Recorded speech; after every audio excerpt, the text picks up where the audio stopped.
membaca Quran di kuburan itu hukumnya makruh, itu rupanya pendapat Imam Abu Hanifah dan pendapat masyhur di lingkungan mazhab Maliki.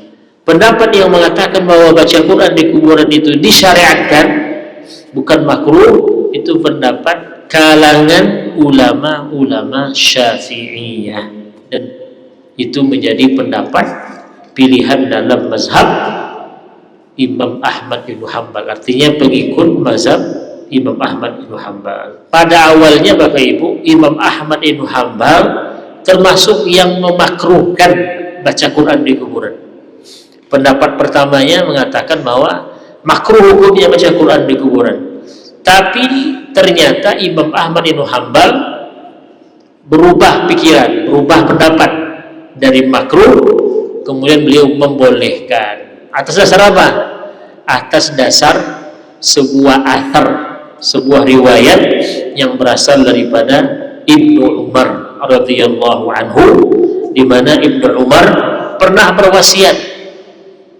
Ibnu Umar itu anaknya Umar bin Khattab yang bernama Abdullah Ibnu Umar, di mana Abdullah bin Umar ini pernah berwasiat begini: apabila nanti saya sudah dikuburkan, tolong nanti baca di sisi kepala saya, baca awal surat Al-Baqarah dan penutup surat Al-Baqarah. Itu pesan Abdullah ibnu Umar, anak dari Umar bin Khattab. Ketika kabar ini atau asar ini sampai kepada Imam Ahmad, beliau berubah pendapat. Bismillahirrahmanirrahim. Yang kita bahas pada subuh ini sebetulnya Bapak Ibu tidak termasuk pada persoalan akidah sebetulnya. Kalau kita teliti lebih jauh, pembahasan yang kita bahas pada pagi ini sebetulnya tidak masuk pada persoalan akidah. Tapi masalahnya adalah ada oknum dari komunitas yang saya sebutkan tadi. Kita sebut oknum karena memang tidak semuanya, tapi faktanya ada, fenomenanya bisa kita lihat di postingan-postingan tulisan di media sosial, di mana oknum yang saya maksudkan adalah orang-orang yang menilai atau punya pemahaman bahwa membaca Al-Quran di kuburan, baca Al-Quran di kuburan itu dianggap sebagai persoalan akidah. Jadi ketika mereka melihat ada orang yang baca Quran di kuburan, di makam, maka penilaian mereka langsung berkaitan dengan akidah, sehingga muncul istilah umpamanya seperti istilah penyembah kubur, atau mungkin dalam bahasa Arabnya kuburiyun. Kuburiyun ini bisa artinya adalah pengkultus kuburan, atau bisa yang lebih dari itu, yaitu maknanya adalah penyembah kubur. Apapun itu, istilah seperti kuburiyun, apalagi penyembah kubur dalam bahasa kita, ini menggambarkan vonis yang dibangun di atas pemahaman akidah. Jadi baca Quran di kuburan itu ditarik dan dipaksakan menjadi persoalan akidah. Nah, saya katakan tadi bahwa ini tidak semua, tapi oknumnya ada, walaupun mungkin oknumnya sekolahnya, tapi memang ada. Kita temukan di media sosial kalangan yang menganggap bahwa membaca Al-Quran di kuburan itu persoalan akidah, sehingga bagi pelakunya atau orang yang melakukan praktek ini, baca Quran di kuburan, itu langsung yang ditembaknya adalah akidah. Nah, maka Bapak Ibu dirahmati Allah, dalam kitab yang kita rujuk ini, Nazirul Ibad ini, disinggung juga pembahasan ini. Nah, apa kata pengarang buku ini? Bismillahirrahmanirrahim. Al-qira'atu 'indal qabr وهي من أشهر المسائل التي ينكرها الخارجون عن طريق السلف وأهل السنة ويقطعون بتبديع من يقوم بها. Dikata Syekh ini, membaca Quran di kuburan itu, kata beliau, termasuk persoalan yang viral atau banyak atau sering diingkari, dikritik oleh orang-orang yang keluar dari jalan salaf dan ahlus sunnah, di mana mereka menilai pelakunya atau orang yang melakukan praktek baca Quran di kuburan itu apa? Dicap dengan stempel ahli bid'ah. Jadi Bapak Ibu kalau baca Quran di kuburan, maka nanti Bapak akan dianggap, Bapak Ibu akan dianggap, dinilai apa? Ahli bid'ah. Kalau sudah ahli bid'ah, itu tidak ada lagi, bagi mereka hanya satu saja resiko atau konsekuensinya, yaitu apa? Sesat. Jadi baca Quran di kuburan sama dengan sesat.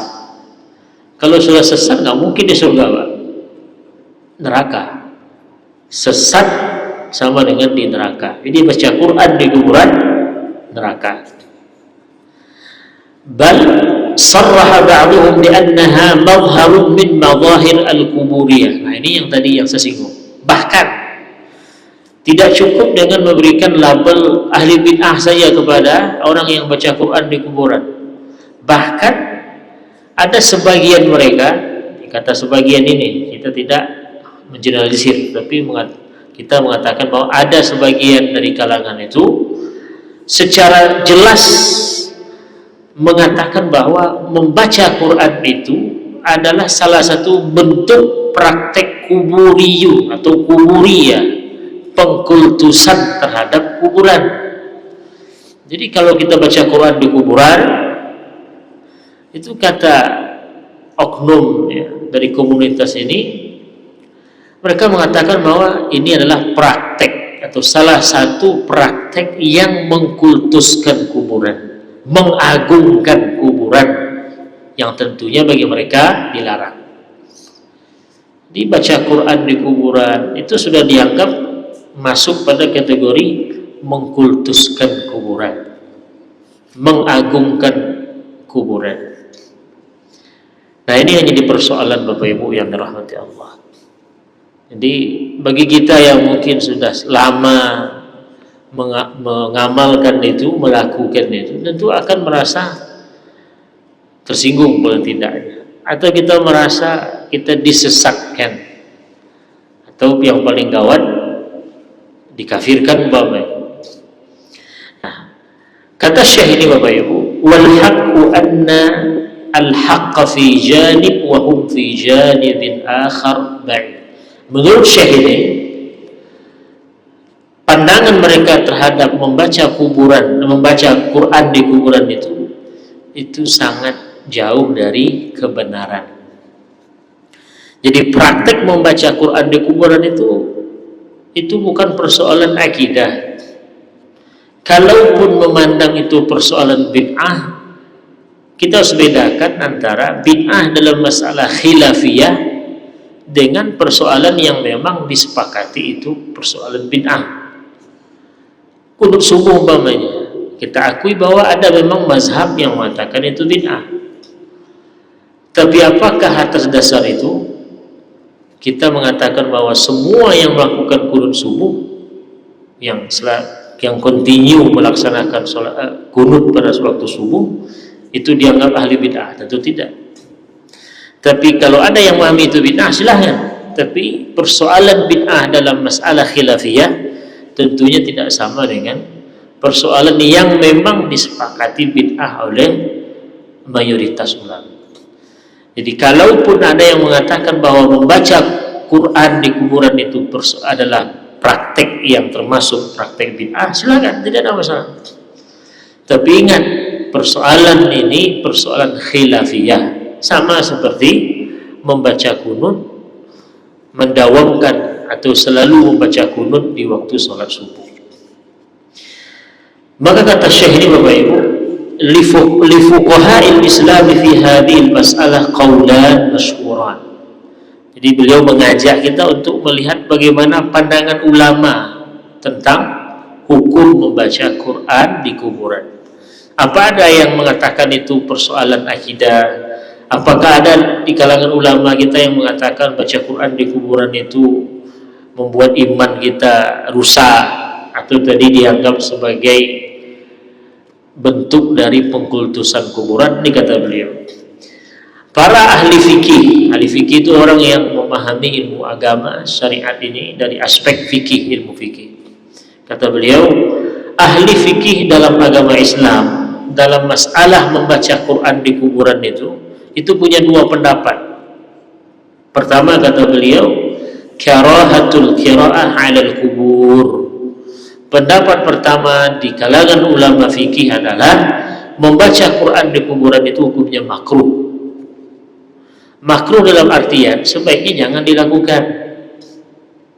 Kalau dibuat juga bagaimana? Tidak berdosa. Seperti yang kita pahami tentang hukum makruh. Makruh tentu bukan haram dan haram bukan makruh. Ini pendapat pertama. Pendapat pertama ini Bapak Ibu, ini adalah qaulul Imam Abi Hanifah wal masyhur min madhab al-Malikiyah. Pendapat ahli fikih yang pertama ini yang mengatakan bahwa membaca Quran di kuburan itu hukumnya makruh, itu rupanya pendapat Imam Abu Hanifah dan pendapat masyhur di lingkungan mazhab Maliki. Nah, kita menghormati ini. Kita menghormati pendapat ini yang mengatakan bahwa membaca Quran di kuburan itu hukumnya makruh. Apa alasan ulama fikih yang mengatakan makruh ini? Apa alasan mereka? Kenapa ulama ini, kelompok yang mengatakan bahwa membaca Quran di kuburan itu makruh, apa alasan mereka dalam menilai perbuatan ini makruh? Pertama, annal qira'ah al-qabr laysat min amalis salaf. Ini pertama.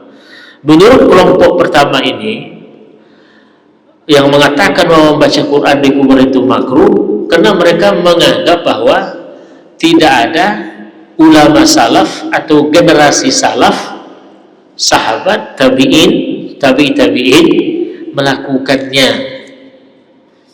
Abu Bakar, Umar dan seterusnya, menurut mereka tidak ada yang melakukan ini. Tidak ada yang baca Quran di kuburan. Ini alasan pertama. Alasan yang kedua, annal qiraah tushghil 'anit tadabbur fil mauti wa ahli. Ini alasan yang kedua Bapak Ibu. Alasannya apa?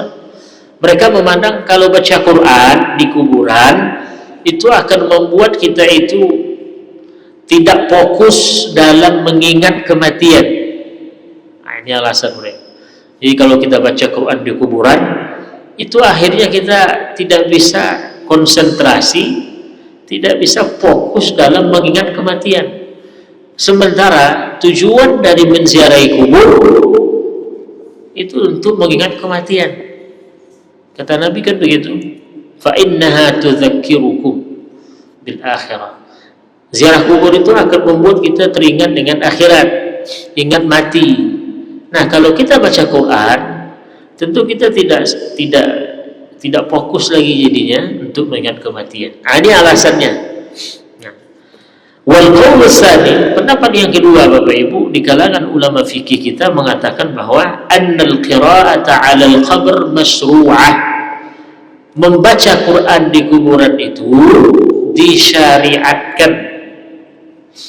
Disyariatkan artinya tidak makruh. Nah, ini pendapat yang kedua. Pendapat yang kedua ini kira-kira pendapat siapa? Wa huwa madhab ashabina Syafi'iyah. Pendapat yang mengatakan bahwa baca Quran di kuburan itu disyariatkan, bukan makruh, itu pendapat kalangan ulama-ulama Syafi'iyah. Artinya pendapat mazhab Syafi'iyah. Wa huwa al-mukhtar alladhi 'alaihi al-fatwa 'inda al-Hanafiyah. Sekaligus itu pendapat atau katakanlah pendapat yang dipilih di dalam mazhab Abu Hanifah, pengikut mazhab Abu Hanifah. Kalau mazhab imamnya Abu Hanifah tadi mengatakan makruh, tapi para pengikut Imam Abu Hanifah ternyata memilih pendapat yang kedua ini.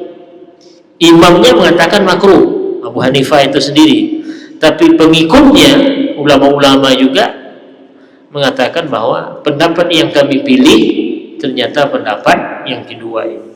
Wa madhab al-Hanabilah, dan itu menjadi pendapat pilihan dalam mazhab Imam Ahmad bin Hanbal, artinya pengikut mazhab Imam Ahmad bin Hanbal.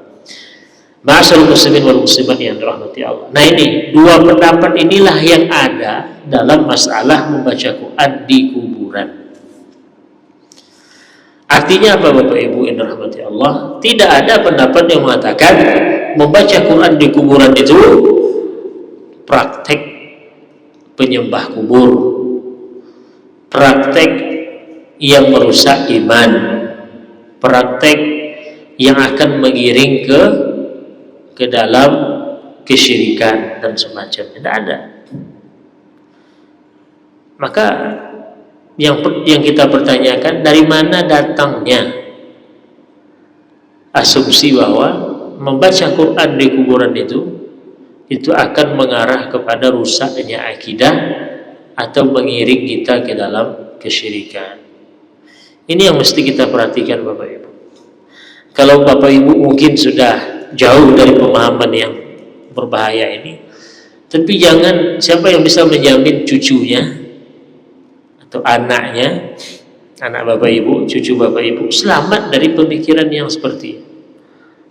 Kalau Bapak Ibu mungkin oke lah, karena sudah memilih dan mengamalkan ini, tentu sudah aman insya Allah. Tapi siapa di antara Bapak Ibu yang bisa menjamin cucunya yang sekolah entah di mana tak begitu diperhatikan, tiba-tiba nanti sampai di rumah Bapak Ibu ajak ke kuburan, ziarah kubur umpamanya, kemudian sang cucu melihat Bapak Ibu baca Quran, terlontarlah kata-kata umpamanya, "Kek, ini tidak boleh, ini sama dengan mengkultuskan kuburan umpamanya." Nah, saat itu Bapak Ibu akan kaget, bagi yang mungkin belum mengenal fenomena seperti itu. Dan memang barangnya ada Bapak Ibu. Jadi saya tidak bicara dalam dunia hayalan, tidak berandai-andai, memang ada pemahaman yang semacam ini. Maka Bapak Ibu yang dirahmati Allah, mudah-mudahan yang disampaikan ini memberikan bekal bagi kita. Kemudian Bapak Ibu yang dirahmati Allah, Syekh pengarang buku ini memberikan bukti bahwa ulama mazhab Hambali ini memang berpendapat bahwa membaca Quran di kuburan itu diperbolehkan, tidak makruh hukumnya. Maka beliau sini menyebut atau mengutip pernyataan seorang ulama besar dalam mazhab Hambali, namanya Ibnu Qudamah. Beliau punya banyak buku dalam mazhab Hambali, di antaranya Al-Mughni namanya. Nah, dalam bukunya ini Al-Mughni, apa kata Ibnu Qudamah? La ba'sa bil qira'ati 'inda al-qabr. Tidak mengapa di sini artinya tidak berdosa membaca Quran di kuburan. Nah, bacalah Yasin. Nah, baca Yasin pun nanti disalahkan. Sebanyak itu Quran, kenapa Yasin aja? Salah lagi. Baca nanti Qul huwallahu ahad, salah pula. Wa qad ruwiya an Ahmad annahu qala. Nah, ini ulama besar dalam mazhab Hambali. Kata beliau apa?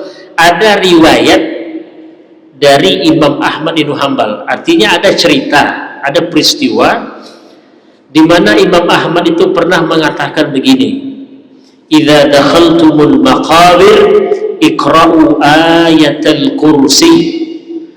Ini pesan Imam Ahmad bin Hanbal yang disampaikan oleh ulama besar yang mengikuti mazhab itu, yang bernama Ibnu Qudamah. Apa kata beliau? Kalau kalian masuk ke komplek kuburan, artinya kalau kita ziarah kubur, tolong baca ayat Al-Kursi. Baca ayat kursi. Kemudian apa?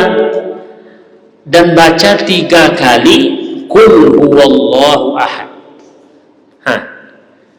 Kalau bicara kubur, kata beliau, pertama baca ayat kursi, kemudian baca surat Al-Ikhlas 3 kali, kemudian summa qul, setelah baca Fatihah, setelah baca ayat kursi, baca surat Al-Ikhlas 3 kali, baca ini, baca doa ini. Apa doanya? Allahumma inna fadlahu li ahlil maqabir. Kalau bahasa Indonesianya, ya Allah, fadilah bacaan ayat kursi dan surat Al-Ikhlas yang saya baca 3 kali tadi, tolong sampaikan ke penghuni kubur ini.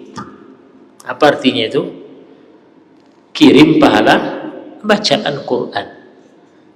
Nih, ini disampaikan oleh ulama besar dalam mazhab Imam Ahmad, namanya Ibnu Qudamah, di mana beliau mengutip pernyataan Imam Ahmad Ibnu Hanbal yang itu berupa pesan membaca ayat kursi, membaca surat Al-Ikhlas 3 kali, kemudian kirimkan pahalanya untuk penghuni kubur yang kita ziarahi. Kemudian dalam riwayat yang lain disebutkan, Bapak Ibu, sami'tu, artinya ada pengikut Imam Ahmad bin Hanbal yang mendengar Imam Ahmad bin Hanbal berkata begini, idza dakhaltumul maqabir, kalau kalian masuk ke komplek kuburan, faqra'u bi fatihatil kitab, bacalah surat Al-Fatihah, wal mu'awwidzatain, dan surat Qul a'udzu birabbil falaq dengan Qul a'udzu birabbin nas. Ini riwayat yang lain. Imam Ahmad mengatakan, kalau kalian ke kuburan, baca Al-Fatihah, kemudian baca surat Al-Falaq dengan An-Nas. Waj'alu thawaba dzalika li ahli al-maqabir. Setelah baca 3 surat ini, kirimkan pahala bacaan itu untuk penghuni kuburan, fa innahu yasilu ilaihim, karena pahalanya sampai insyaallah kepada penghuni kuburan yang kita niatkan.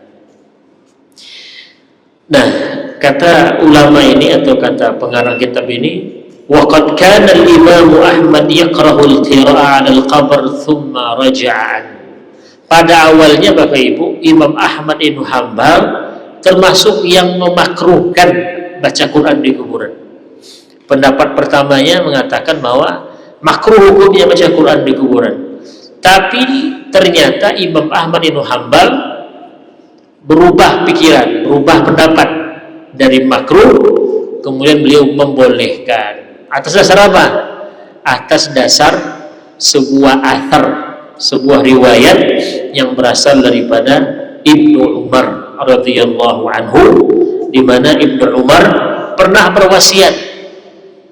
Ibnu Umar itu anaknya Umar bin Khattab yang bernama Abdullah Ibnu Umar, di mana Abdullah bin Umar ini pernah berwasiat begini, apabila nanti saya sudah dikuburkan, tolong nanti baca di sisi kepala saya, baca awal surat Al-Baqarah dan penutup surat Al-Baqarah. Itu pesan Abdullah ibnu Umar, anak dari Umar bin Khattab.